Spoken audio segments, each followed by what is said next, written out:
আমাদেরকে প্রশ্ন করতে পারেন।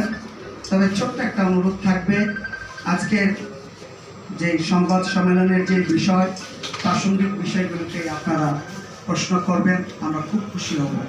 ধন্যবাদ। আপনাদের জন্য প্রশ্ন উন্মুক্ত।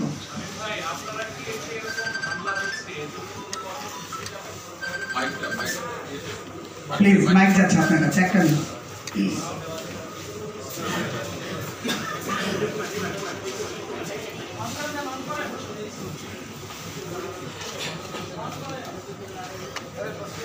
আপনার পরিচয়টা বলবেন প্লিজ, আপনার হাউস বলবেন।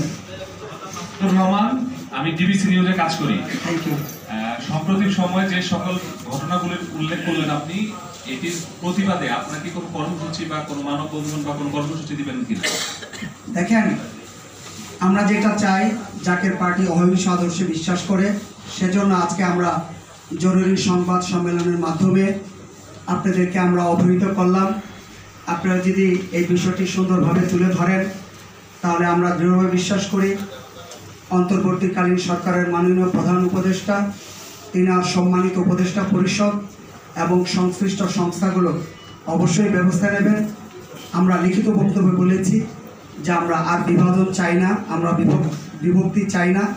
নতুন মুক্ত দ্বিতীয়বার স্বাধীন হওয়া বাংলাদেশে সকলের বাক স্বাধীনতা থাকবে, পরমত সহিষ্ণুতা থাকবে।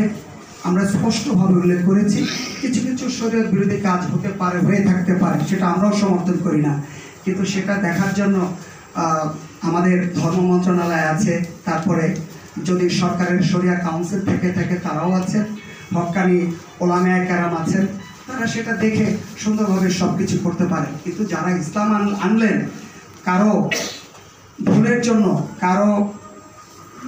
কারো খুব বেশি উৎসাহপ্রবণ আচরণের জন্য অলিয়াউলের মাজারেতে হামলা হতে পারে না। তো সেজন্য কর্মসূচি নয়, আপনাদের মাধ্যমে আমরা জানিয়ে দিলাম, যাতে করে নতুন করে স্বাধীন বাংলাদেশে আমরা সবাই মিলেমিশে থাকতে পারি, সকলের প্রতি শ্রদ্ধা রাখতে পারি। আকিদাগত পার্থক্য থাকতে পারে, সেটা আলোচনার মাধ্যমে নিরসন করা সম্ভব। ধন্যবাদ। ভাইরাল হয়েছে, যেখানে বেশি হামলাটা হয়েছে, এই কথাটা কিন্তু আপনার এখানে স্পষ্ট করেন নাই। ধন্যবাদ ইউনুস ভাই, আপনি খেয়াল করে থাকবেন যে আমরা বলেছি ওলিয়া উলিয়াদের মাজারা বলা হয়েছে। আর যেহেতু হযরত শাহপরান রহমতুল্লাহ আলাইহি এবং হযরত শাহজালাল রহমতুল্লাহ আলাইহি তিনাদের মাধ্যমে সর্বপ্রথম বাংলাদেশে ইসলাম প্রবেশ করে, শ্রদ্ধাস্বরূপ তাদের নামে আমরা